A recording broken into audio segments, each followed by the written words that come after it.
Hello and welcome. My name is Mitch Sanders, and I'm here with Jordan Yarn, and we have a very special guest today, Dr. Kang, who's an assistant professor in the Department of Periodontics at Penn Medical Center. Has a BS and Master's in Neuroscience and Neurobio from UCal, which is really cool. I want to talk about that. He got his DMD in 215 from Penn Dental Med, and he's going to talk about his paper in Journal Experimental Medicine around fibroblast heterogeneity and the impact on oral cavity and skin. And I believe this is a Wound Healing Society award related to a research scholarship. So welcome, and we're delighted to have you. Thanks. Thank you for the invitation. I'm happy to be here. Yeah. So, So, yeah, please. So we always start out with how did you get into wound care and your journey? And you had all this great background in neuroscience. How Mm-hmm. did you go to dentistry school and become a oral wound care biologist? All right. Well, initially, I was, in college, a neuroscience major, and my research was actually in the olfactory system. The model was fruit flies, so it couldn't be further away from dentistry. But ultimately, it was really the people around me, the mentors that I had at the moment. I was thinking about going into a graduate study program and pursue PhD in neuroscience. But at the time, I had a wonderful mentor who suggested that I could combine clinical education and research career together. And and that's essentially how I ended up deciding on this different career trajectory. And I chose dental medicine because ultimately everything in the oral cavity is connected to entire body and vice versa. And I thought of it as, you know what, I'm essentially interested in, biology and therapeutics that relates to craniofacial structures. And and then I entered dental school, and then I graduated from dental school, and I pursued further specialty training in periodontics. And this is where my exposure to wound care and wound healing developed, because a lot of what I do as a clinician is, cutting a lot of gum tissue. Quite often, we cut away gums that are infected, that are highly inflammatory. So, in order to provide an environment that's easy for patients to, keep clean and prevent future breakdown of the tissues and underlying bone, we do resect a lot of tissues as well. But another aspect of my specialty is essentially tissue grafting. So, you might run into patients or friends or colleagues that complain about sensitivity to cold drinks, cold air, or whenever they're brushing their teeth.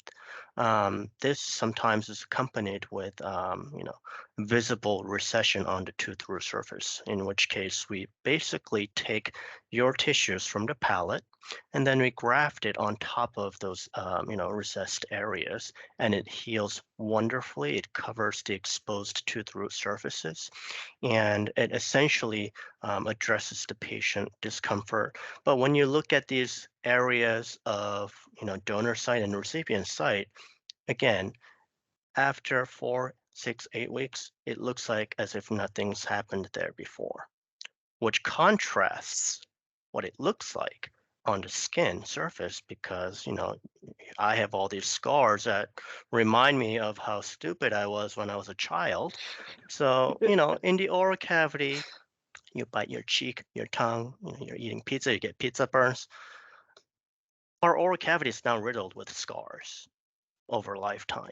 So from a scientific perspective, it's a wonderful system, even in adult, fully grown human beings, where healing occurs much faster and much more efficiently compared to skin healing or anywhere else in the body.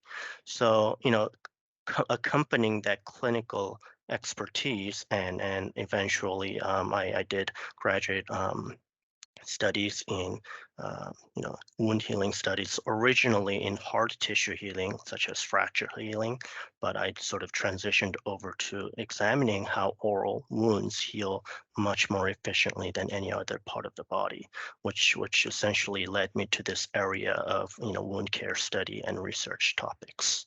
So Ko, before we get into the science, where'd you grow up and how did you get into going for neuroscience in the first place? I this is gonna sound funny, but bear with me. I grew up in California, for the most part, some half of it in SoCal and half of it in NorCal.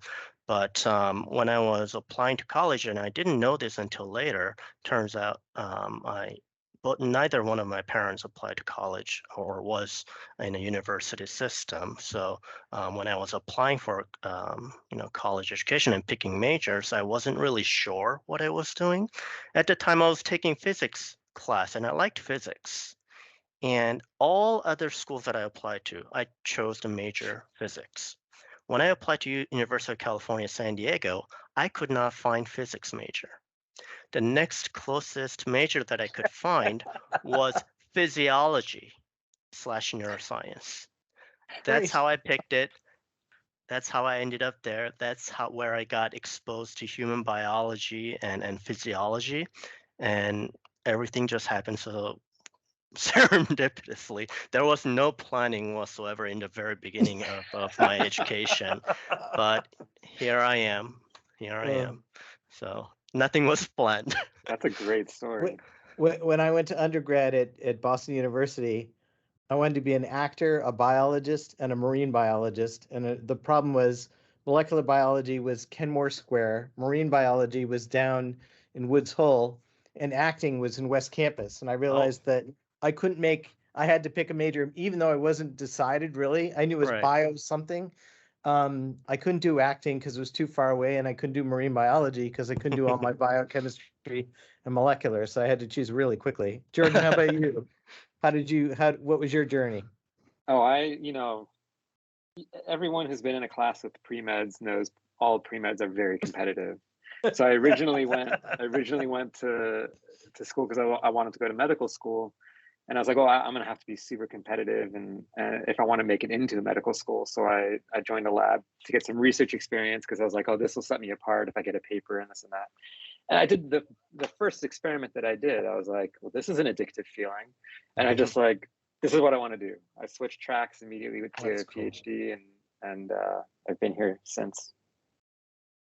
So let's flip the switch towards your Journal of Experimental Med paper and Mhm. talk about the highlights and kind of for folks that don't know, I think you talked a little bit about the differences in scarring. Yeah, But talk about the highlights and the findings of the paper would be really helpful for people. sure. So again, it started with a completely unexpected finding. Originally, we were looking for skeletal stem cells. That's what I was working on before, and expecting to find it mostly in the bone tissues. When I had examined the mouse tissues, I noticed that this particular subset of mesenchymal cells, which I refer to it as postnatal PRX1 positive cells, were present in the connective tissue as opposed to, let's say, within the bone marrow or osseous structures. And because this mouse line is typically used to label stem cells, I thought, well, that's interesting because it could potentially exhibit similar properties as let's say, mesenchymal stromal cells that would typically find in the osseous tissues. But the patterning was also very interesting because it was only exclusively found in the anterior palate as opposed to posterior palate. And this is important because embryologically speaking, anterior palate is derived from the cells that form primary palatal structures. And that's of interest for studying, of course, pediatric cleft lip and palate, whereas posterior palate is derived from secondary palatal structures. But just to summarize what went on after that initial finding, we eventually characterized the wound healing process in these different areas anterior and posterior palate and saw a drastic accelerated rate of wound healing in the anterior palate of the mouse models.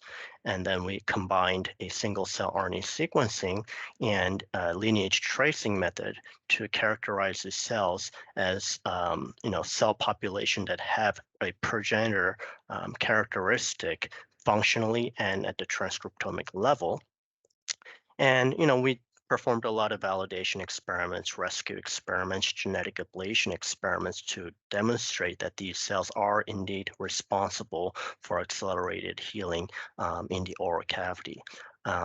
Ultimately, we wanted to translate this to humans, but before then, I also recognized that, I can talk about good oral healing properties in the oral cavity. That's my specialty. That's what I have to deal with every day. But eventually, I want to see this in other parts of the body. So we performed additional set of experiments where we sorted these progenitor cell populations and basically transplanted into the skin and then induced wound healing or the induced wound, and then it healed as expected pretty drastically. We saw some signs of regeneration, new hair follicle formation, and significantly reduced amount of scarring markers.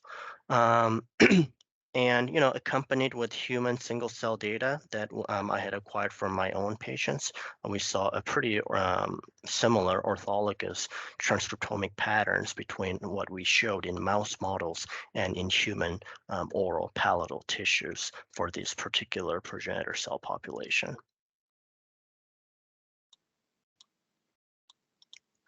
We also wanted to study human oral wounds, but it's kind of difficult to acquire these types of tissues. So, acquiring those tissues will be a challenge from ethical perspective, really. There's a lot of interest lately in this PRX1 lineage of fibroblasts. The Longacre group and the Gertner groups are publishing big papers in Skin, and you're seeing these in other tissues. Exactly what these PRX1 fibroblasts are responsible for seems to be context dependent, because you had a paper last year in Science Translational Medicine that looked at CCL11. Yes. Right, being negatively regulating healing effectively, right? Too much inflammation in that sense. Right. And then in this paper, you found that CCL2 from the same cell types are promoting healing. Or at least driving in macrophages that will then promote healing. So where do you feel these PRX1 cells are receiving, what ultimate role do they play? Like, are they receiving information from a metabolic state that is driving them to do one sort of chemokine milieu versus another? How do you differentiate that? So one thing that I have to clarify often is the difference between the cell types that we described in Journal of Experimental Medicine paper and Science Translational Medicine paper, and I try to specify that as much as possible. The cell types that we examined in the oral cavity, I refer to it as postnatal PRX1 cells, because these are used by utilizing PRX1 Cre-ER lines. So essentially, these cells are present in the postnatal stage with active enhancer activity upstream of PRX1 promoter, whereas PRX1 lineage cells, now PRX1 is very, very highly expressed during embryogenesis and limb development. So a lot of papers that utilize PRX1 Cre, they are not just potentially labeling those postnatal active enhancer activity PRX1 cells, but in addition to that, they are also targeting cells that once derived from those rare cell population throughout embryogenesis. And when we examine PRX1 Cre lineage cells, we find it a lot more frequently in the oral cavity, not just restricted to anterior part of the palate, but also in the ventral skin throughout the skin. And I think that is one main difference, which is that the specific targeting, whether or not it is limited to those rare cell population used by PRX1 Cre-ER lines or PRX1 Cre lineage cells that are much more frequently found. And of course, other groups have demonstrated that PRX1 Cre fibroblast, lineage fibroblast, can contribute to scarring, and our Science Translational Medicine paper demonstrated that they can also exacerbate skin inflammatory disorders through immunomodulatory properties. But if I look for the rare PRX1 enhancer positive cells in the skin, it is very, very, very rare. It's less than 1% that is present. So I think that is one major difference. And of course, there could be other factors, context dependency.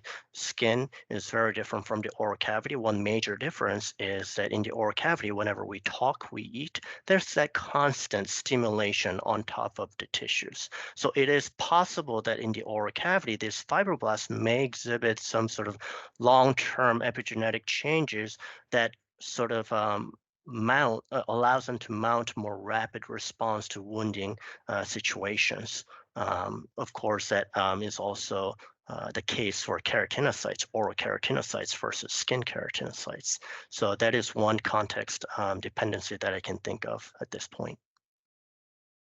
That's fascinating.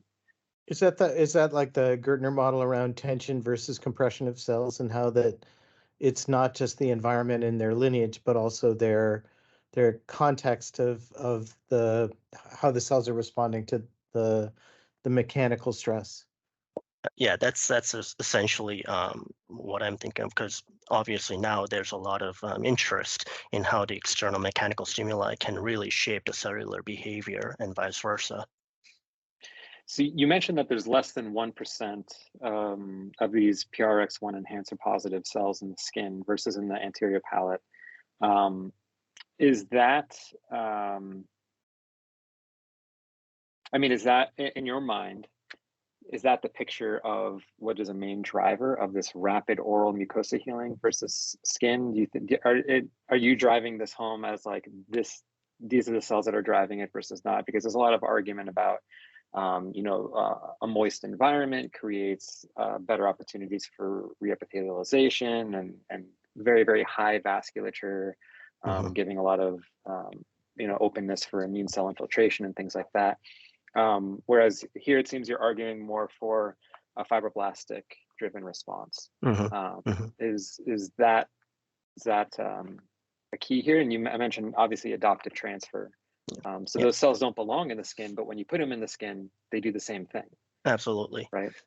Yeah. So so that is the key thing that we're driving at. However, I do not necessarily think that it's mutually exclusive, in a sense that in oral wounds, if you induce oral wound in other areas, buccal mucosa, posterior palate, gingiva, it'll still heal better than, let's say, compared to skin wound healing. So there's absolutely other, features that's unique to the oral cavity: moist environment, all the growth factors in saliva, and other factors, microbiome differences between skin and the oral cavity. They most likely all play a role in this particular, improved oral wound healing processes.